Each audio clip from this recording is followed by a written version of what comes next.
Welcome to another episode of the Dad's Making a Difference podcast. Today, I'm having a conversation with Marcus Higgs. Marcus is a seasoned educator and life coach specializing in working with parents of preteens.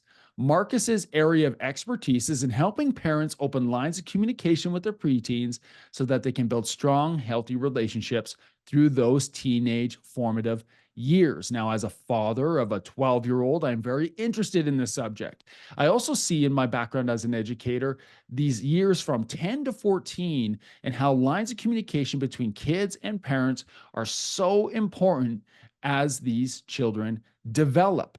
Also, as parents are trying to build strong relationships. So, I'm going to ask Marcus some questions today in his area of expertise, hoping that we as dads listening to this podcast can maintain open lines of communication during these critical years. In this episode, we are going to cover how to understand the developmental changes of preteens and how they affect communication. We're also going to learn strategies to build and maintain trust with your child during these formative years. You are going to discover the power of virtues and values in shaping a strong family identity and gain practical tactics like the letter writing exercise to encourage open dialogue between you and your preteen. And finally, you're going to find out how to support your child in making healthy peer choices without pushing them away. That's a key one. This episode of the Dad's Making Difference podcast with Marcus Higgs starts right now.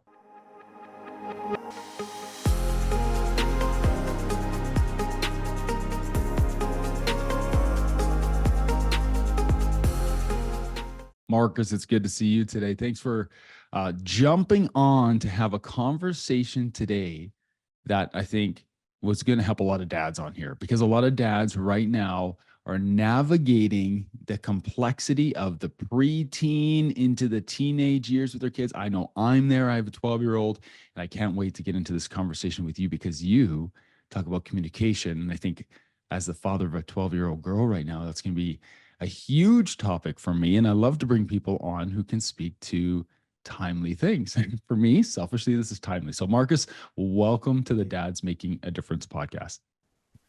Thank you for having me. Thank you for sharing your platform. And yeah, I'm all about this one-to-one conversation and those who want to listen in. I'm very present here, and I'm very present with the parent conversation. I was inside the high school, served as an international school teacher, and when I would have those parent-teacher meetings, you saw the parents who really cared, and you saw the parents who cared, but then you saw their struggle, and it's reflected in the class. And then you start connecting the dots. And Mr. Rogers said, if you want to help the kids, you help the parents. And as I did come out the class, but I still want to serve with the skills and capacity that I have. So thank you for sharing the platform, Cam. Yeah, of course. Well, let's dive in there. Let's dive into how you got to this point where now you're working with parents, but it wasn't that way. You mentioned being in schools, but you weren't just in one school. Let's dive into your experience in working with youth and what got you to this point right now. All right. Particularly with the work that I do, I work with multicultural families. So my mother is from the Philippines. My father is from the Bahamas. I love this picture. I'm just going to point it out. That's not my father and me, but I mean, that's an island guy, feeding the sun coconuts. I Awesome. love it. Awesome photo. And I spent some time in Alabama. I grew up there, but I grew up in the Bahamas after my parents divorced, and I was 12 years old in the Bahamas. I have a very, I love my father, very driven. Um, I saw the deficiencies that he had in communication, but as the adult in the room, he set the tone. So a lot of my work is influenced by that. Loving father, and you realize the love in retrospect, as with most cases. And actually, this is his book. I'm surrounded by words, actually. Barefoot to Boardroom. My Amazing. father is an educator. He went on to become the president of the College of Bahamas here. And at the end of the story, where I am now, it's not the end, but this part of the story, I'm showing up for him. And it came full circle. I'm here showing up for him. But in between there, I studied communication with journalism at Oakwood University, went straight to Korea, went there as an English Bible teacher, actually. I say my understanding expanded. Religion has never been a burden for me, or spirituality. Have sincere conversations with the divine, and that is what guides my work still. And we'll get into that again. But faith faith is an aspect that is a part of the mental health issues that's happening inside the states, and I'll explain the details of that later on. Um, Served in Korea, didn't want to proselytize anything I didn't believe, but I still wanted to teach. Got my training there. Went to Thailand, Saudi Arabia 2 years. Learned about Islam as a world religion. Came back, did Thailand for 7 years. Um, and then now I'm coming back to be with my parents.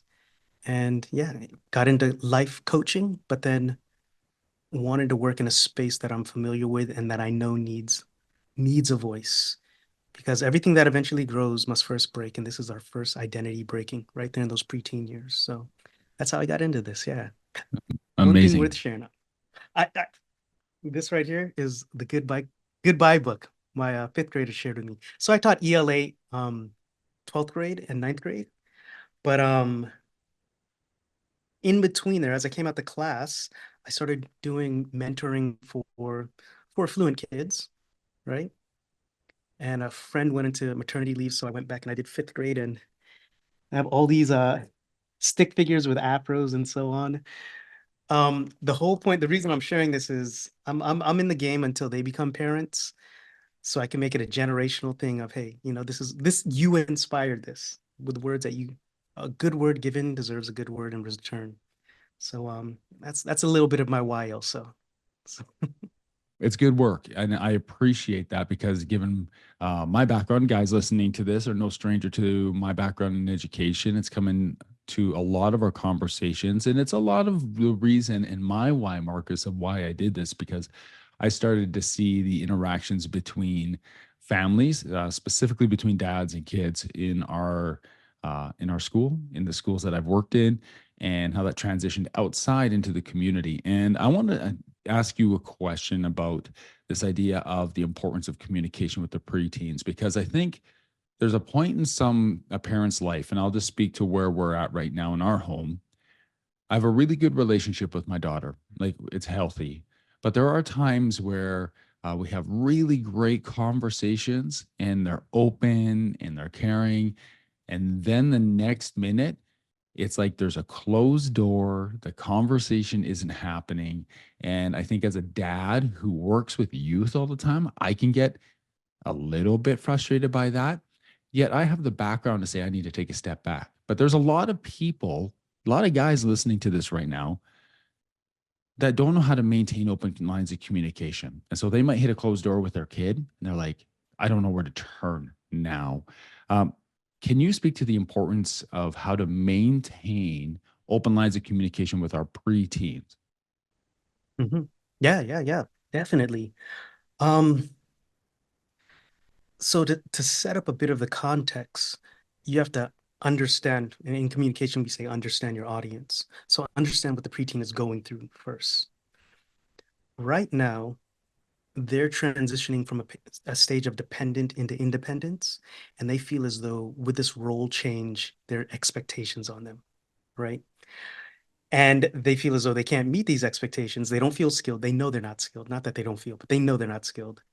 Um, they don't feel supported. And society is telling them you're inadequate for this, right? Mm, yeah. There's a new book out by Ellen Glancy called The Breakthrough Years. And it Mm, repositions the conversation by saying, hey, this is potential that can flourish, right? The reason I bring it up is because when she asked, what is a teenage brain? How would you describe it? In a word, 50% of the participants gave disempowering or negative description of it. And one thing they said is it's immature. mm, And that's quite telling because we don't call a baby an immature toddler, right? right. We don't call a toddler an immature child. Rather, it's this developmental stage that they're at. And when you can understand that, when, in a sense, what I'm saying is when you can empathize with that, you can Mm, better address it. So now to your question, how do you keep the communication open? Two things I'll give you. I'll give you one as a strategy and one as a tactic. mm, The strategy is you yourself be a trustworthy present parent. And what I mean by that is your child is being dysregulated right now for other more specific reasons. And I call it a wall of ice. Your identity breaking, your collaborative mistrust because you don't know who to trust at this age, because the world that you thought it was is not aligning with your worldview. So that's one definition of crazy. You're like, am I crazy? Yeah. Right? Um, and the third one is emotional management. They're having Mm, big emotions, managing this, trying to figure out desires, goals, and these expectations. So that's what's wrong. That's the challenge, not what's wrong. yeah. Um, Keeping lines of communication open is I'm a person you can come back to when you're ready to open up. And you know me and you know my word because I'm steadfast. Oftentimes when they're shutting down, don't take it personal. It's not personal. It's not permanent and it's not in all things. And I hear me saying this to you, right? And just knowing your audience and knowing the context of this, if you have a prayer life, this is mirrors it exactly in a sense. Not mirror, but it's a good metaphor to understand. That's why we call it is faithful, you know? When I say it is faithful, God is faithful. You know the sun will rise because it has been there before. Mm, Um, you yourself, when you know, this is why I work with parents. When you know you are regulated, you are in integrity. And when you communicate that to your child, trust is built over time. Right now, they're trying to figure out who to trust. But if they mhm. know they can come back to you with no judgment, and that's not to say there are no rules, no consequences, and so on. That's the strategy. Yeah. One tactic, and I'll go through this very quickly Yeah. to keep the line of communication open. Um, it's a letter writing exercise we do, speaking to their virtues and values of what you see, because where attention goes, energy flows. Oftentimes, we are the stories we tell ourselves, and they're telling themselves a disempowering story of what's wrong with me. But as a father figure, as a parental figure, you're looking into them and saying, this is what I see. And at the bottom of it, you leave a note that says, if ever you want to come to me for 5 minutes, for 10 minutes, however you want to say it, bring this note and I will listen to you without interruption and without judgment. What you're doing is you're giving them an IOU note to say, I will actively listen. And this is a sneaky thing. You're really saying, I'm here to support you when you need it. Yeah. And to know that you have support goes a long way. Just to know that I can cash this in when it's ready. That feels good. I love it. I think that strategy is a huge component of our communication at home. I think about as my kids grow, I want them to be able to call me at any time.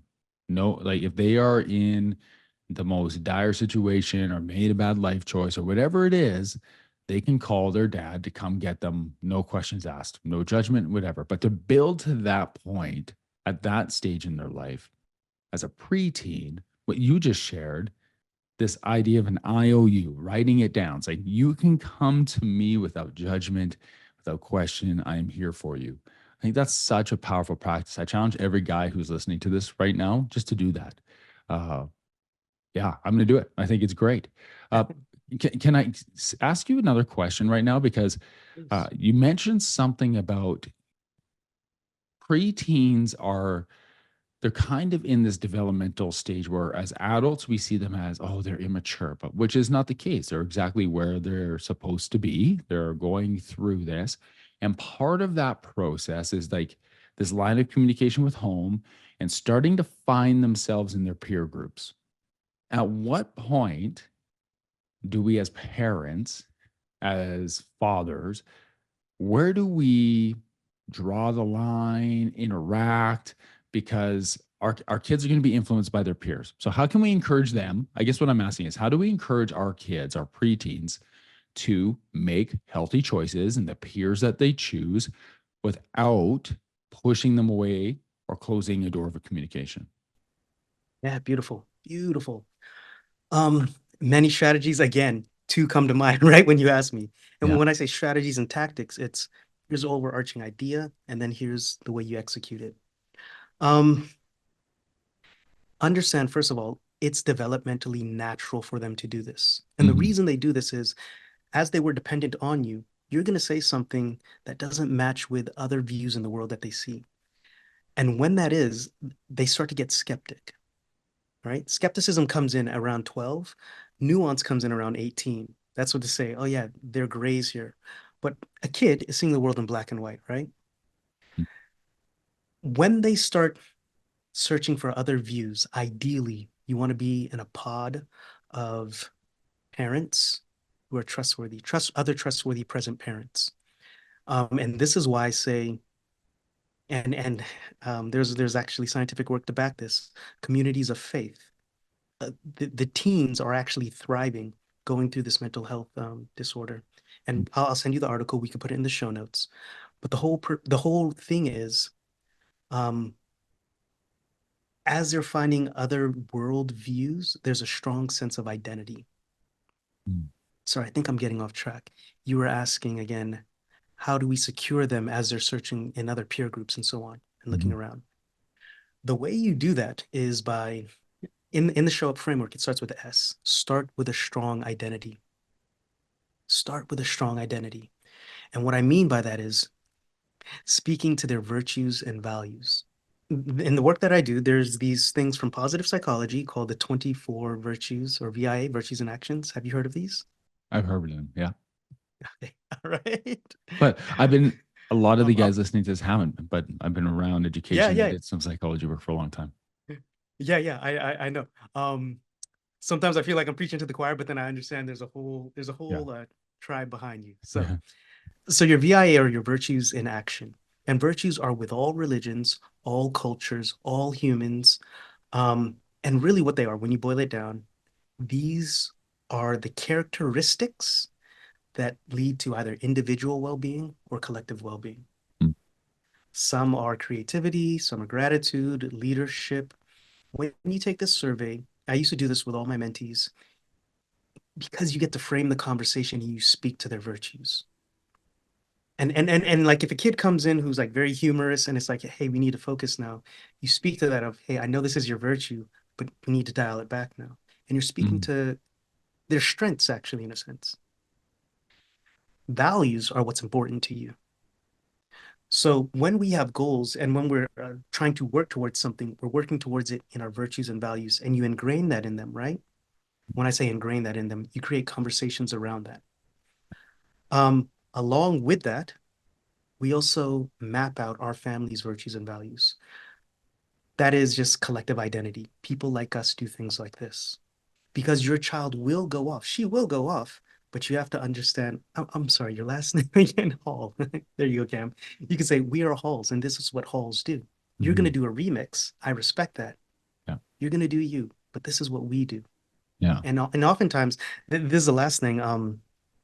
I love this with my fifth grader. One time, one of the quickest, easiest ways to speak to their identity is just asking, is this the type of person you want to be? And that's without judgment, without speaking down to them.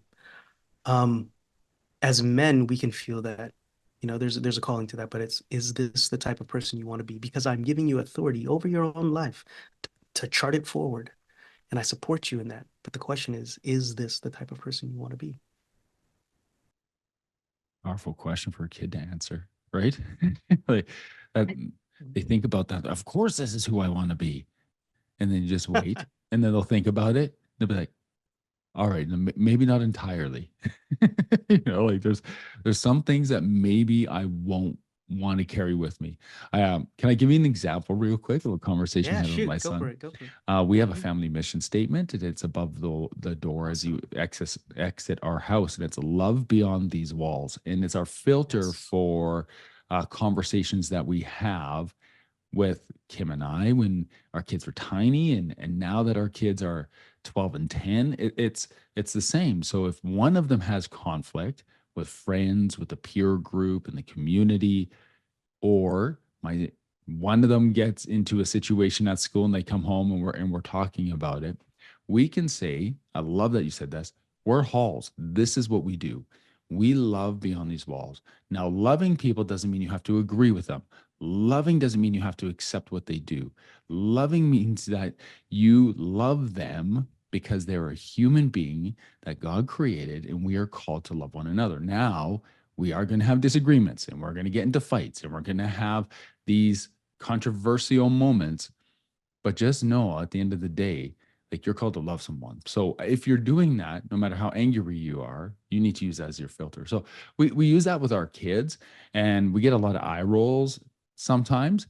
But there's other times they'll Yeah. dig right in, right? And they'll be like, yeah, I know, but it's really frustrating. I'm like, I know it's frustrating. I never said it would be. Like, love is a frustrating thing.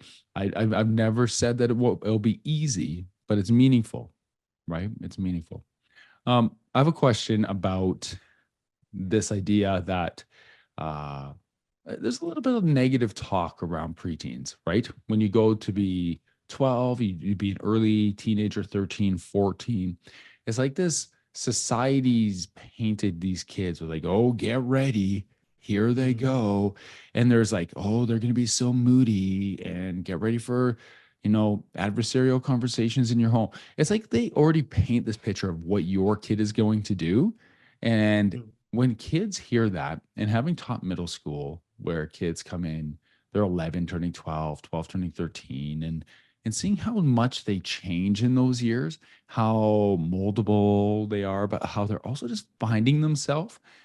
I think it's an unfair observation to just paint a whole age range with this like negative tone. So how do we as parents differentiate between this societal expectation of moodiness and pushback to one where we're like accepting and supportive and yet have firm boundaries?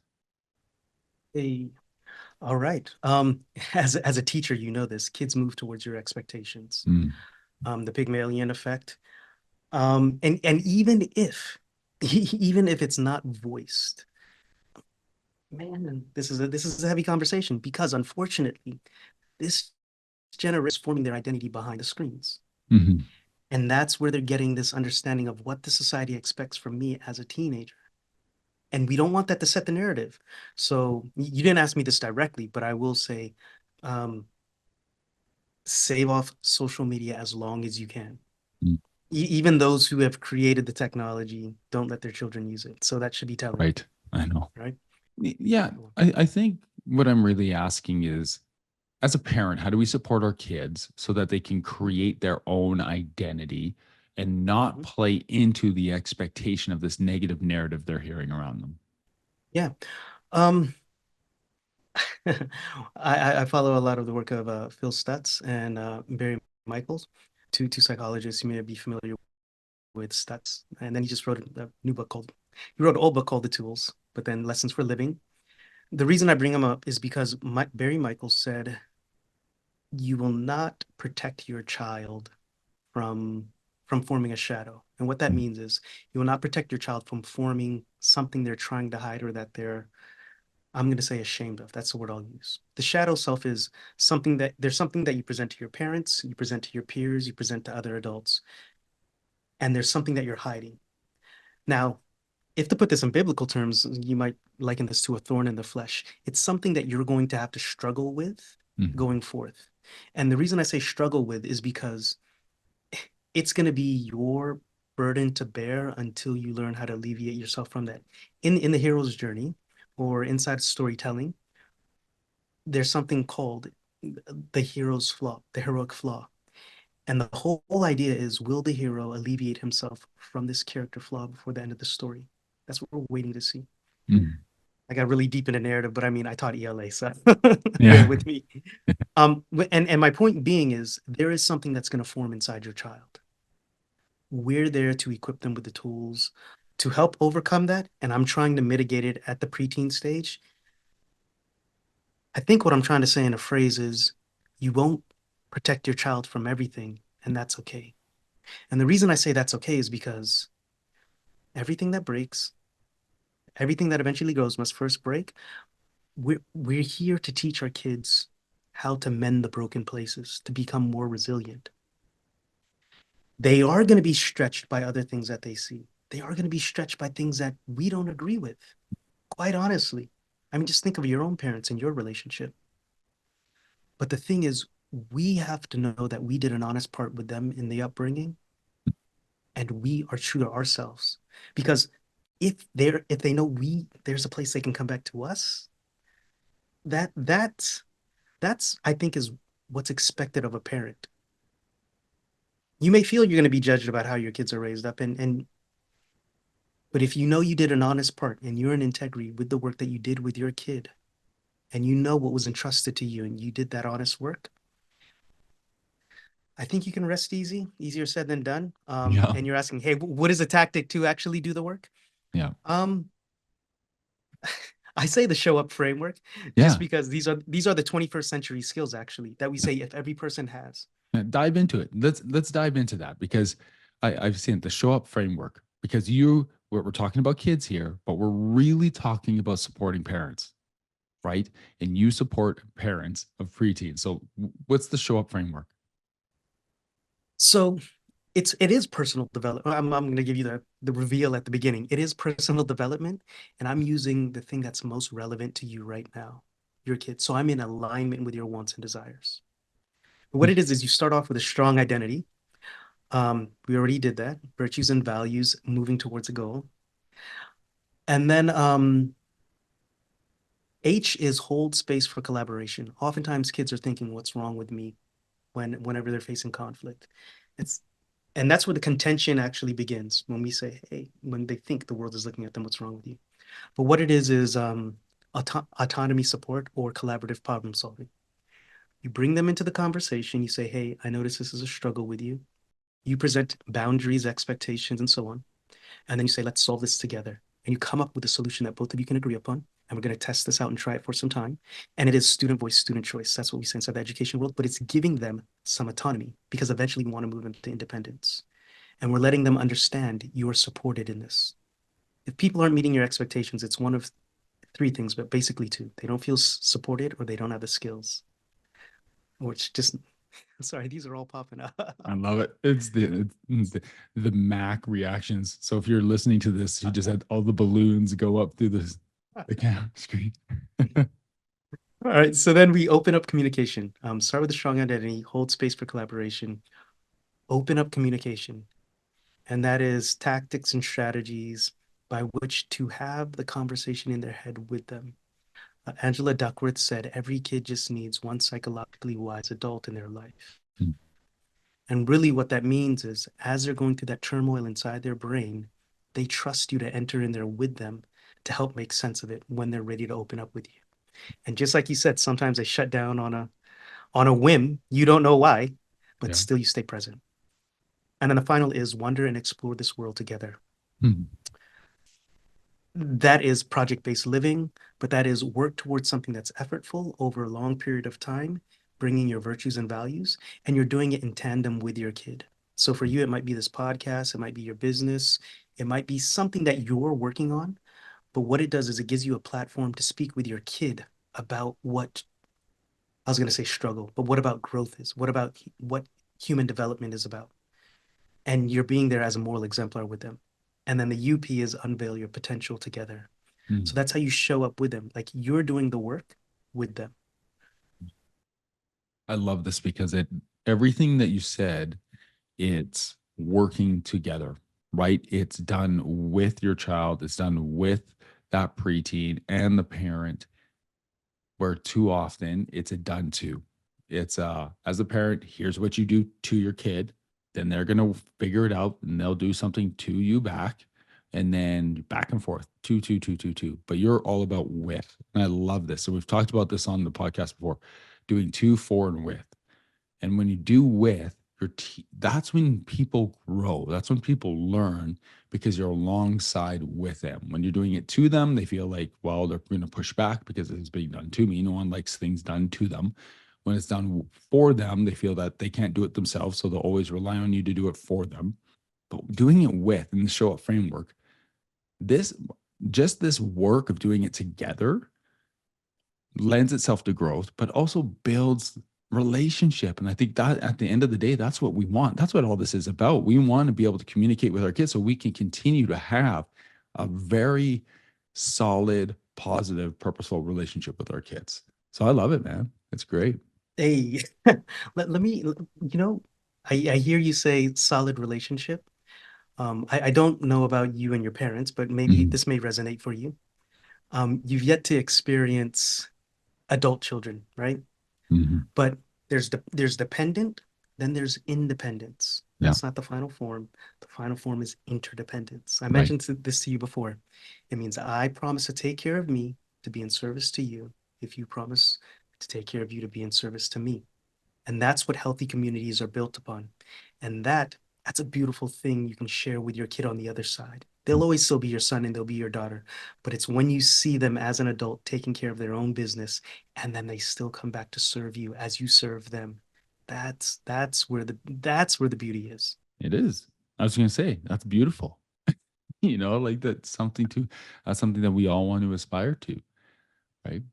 Marcus, I appreciate you. Like, I'm looking at the time. In the last half hour, you have delivered so much value.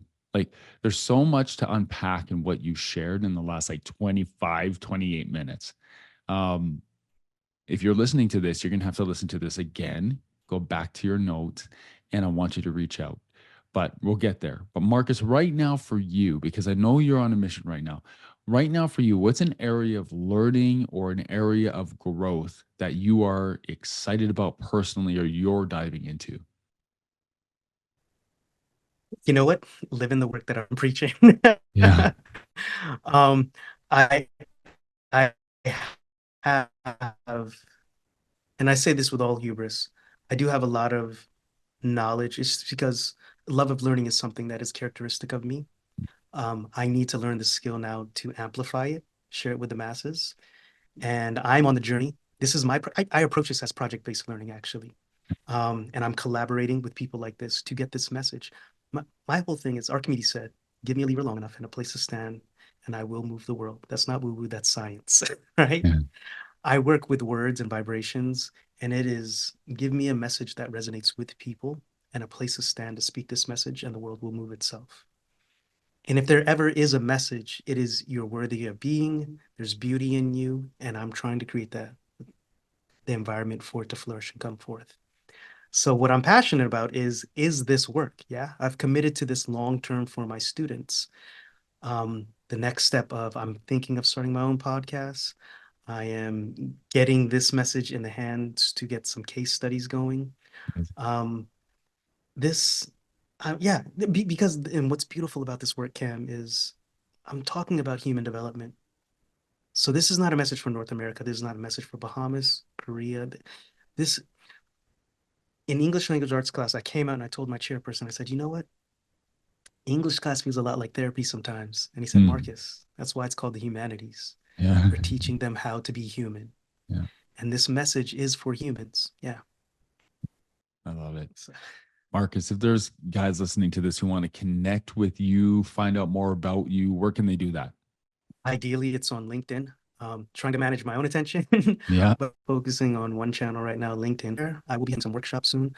I think I stuttered, but come to marcushiggs.com. There's an intake form there, a value add conversation, just to open up the conversation. I am writing a book. It's called The Show Up Framework, How to Nurture Your Preteen's Potential. But immediately, if you want to get in contact with me, marcushiggs.com or reach out on LinkedIn. Amazing. Thank you, Marcus.